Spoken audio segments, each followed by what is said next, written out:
የአርሰናል ደጋፊ መሆን ምን ያህል ከባድ እንደሆነ የሚያውቀው የደረሰበት ብቻ ነው የሚሉ ድምጾች አሁን ከፍ ብለው የተሰሙበት ጊዜ መጥቷል። ገና ከመጀመሪያው በውጭ ጨዋታ ያማልሉሃል።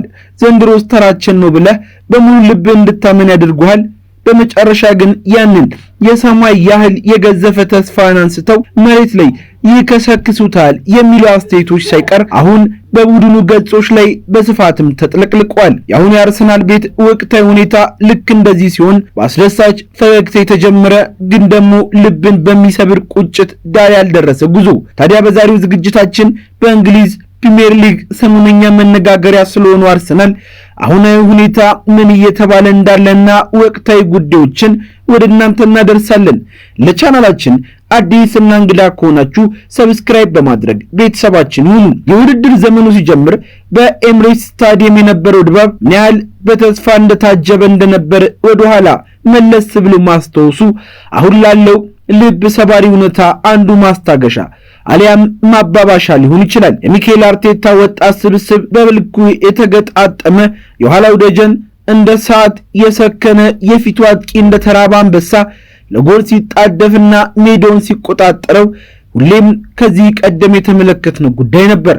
ታዲያ እንደዚህ ኮከብ ተጫዋቾች ማርቲን ኦዴጋርድ፣ ቡካዮ ሳካ፣ ዴክላን ራይስ ሜዳውን ሲፈነጩበት ሁሉም ነገር ፍጹም የአሸናፊነት ጉዞ የሚያቆማቸው የሌለ መስሎ ነበር። በየሳምንቱ የሚመዘገቡት አስገራሚ ድሎች፣ የተገኙት ታክቲካዊ ብስለትና የተጫዋቾች ድንቅ መናበብ ደጋፊውን ዘንድሮ ሴኛ ነው፣ የረጅም ጊዜው ጥማችን ሊቆረጥ ነው ወደሚል ጠንካራ ድምዳሜ አድርሶት እንደነበርም አይዘነጋም። ኤምሬትስ በድል ዜማ ተሞልቶ የሰሜን ለንደን አየር በሻምፒዮንነት መንፈስ ታውዶም ነበር። ያ አስደናቂ የድል ጉዞ ግን ልክ እንደ ስስ መስታወት በድንገት ይሰባበር ያዘ።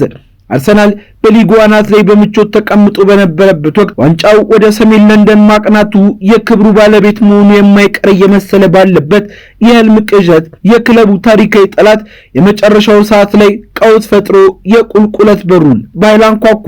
ነገሮች እንደታሰቡት መጓዝ አቆሙ። ኳስ እንደቀድሞ መታዘዝ ለአርሰናል አሻፈረኛለች። ጠንካራው የኋላ መከላከል መስመር በስተቶች በጉዳቶችም ተሞላ። በጎል የናጠጠው የማጥቃት ኃይሉን አጣ። ለአሁን የአርሰናል ቤት መቃወስ አንድ አካል ብቻ ተጠያቂ የሚደረግበት የማይቻልም ሲሆን ችግሮች የተወሳሰቡ የተደራረቡ እንደሆነም እየተነሱ ይገኛሉ። በተለይ የስነ ልቦና ጉዳይ ሰፊውን ቦታ ይይዛል። ማንቸስተር ሲቲን የመሰለ የዋንጫ ነፍናፊ ባለበት ስህተትን በማይቀበል ሊግ ውስጥ አንድ ነጥብን ማጣት እጅግ ውድ ዋጋን ያስከፍላል። አርሰናል ወሳኝና የሞት ሽረት በሚባሉ ጨዋታዎች ላይ ያሳየው መርበትበት፣ ነጥቦችን በቀላሉ አሳልፎ መስጠት፣ ጫናን መቋቋም አለመቻል ቡድኑ አሁንም ለትልቅ ክብር የሚያበቃ የውስጥ ጥንካሬን ማሳጥቶታል የሚል ከባድ አስተያየት ጥያቄን ማስነሳ። የአእምሮ ማዘጋጀት ከታክቲክ እኩል አስፈላጊ መሆኑን የዘንድሮ ብቻ ሳይሆን ያለፉት ተከታታይ ዓመታትም አመልክተው ነበር። አርቴታ በአነስተኛ ተጫዋቾች ስብስብ ላይ መካተቱ በውድድር ዘመኑ መጨረሻ ላይ የፈተና ሰዓት ላይ ትልቅ ዋጋ ማስከፈለው። ቁልፍ ተጫዋቾች በድካም ሲዝሉ፣ በጉዳት ከመስመር ሲወጡ፣ አግዳሚ ወንበር ላይ ያሉና የሚተኳቸው ተጫዋቾች ያንኑ ጥራትና ጉልበት ይዘው አለመገኘታቸው ለውድቀቱ ሰበብ ዋነኛው ምክንያት ሆነ። አርሰናል እንደ መጀመሪያ 11 ተጫዋቾቹ ጠንካራ ተቀያሪዎች እንደሌሉት በጉልህ በጉዳት አሳየ። ተቃራኒ ቡድኖች የአርሰናልን ጨዋታ መንገድ፣ የኳስ ቅብብል ፍልስፍና፣ የማጥቃት መስመር በጊዜ ሂደት እያነበቡና መፍትሄ እያበጁለት መጡ።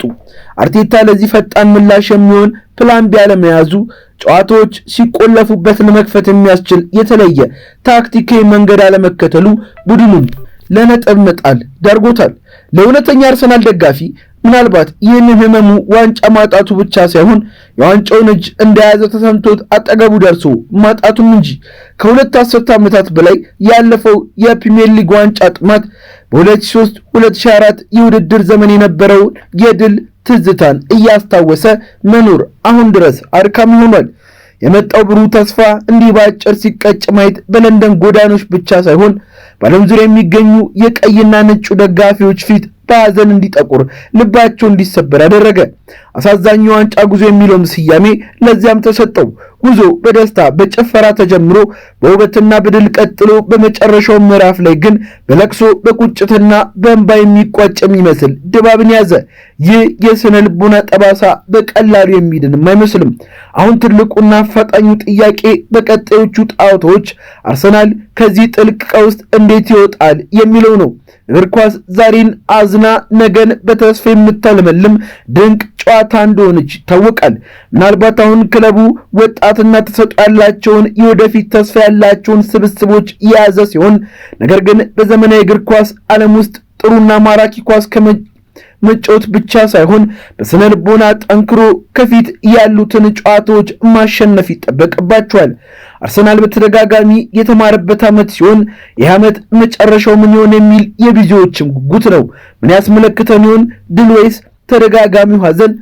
የምንመለከተው ይሆናል። ለቻናላችን አዲስ እንግዳ ከሆናችሁ ሰብስክራይብ በማድረግ ቤተሰባችን እንድትሆኑም ጋበዝን። ለዛሬ ማበቃን መልካሙን ሁሉም ተመኘን።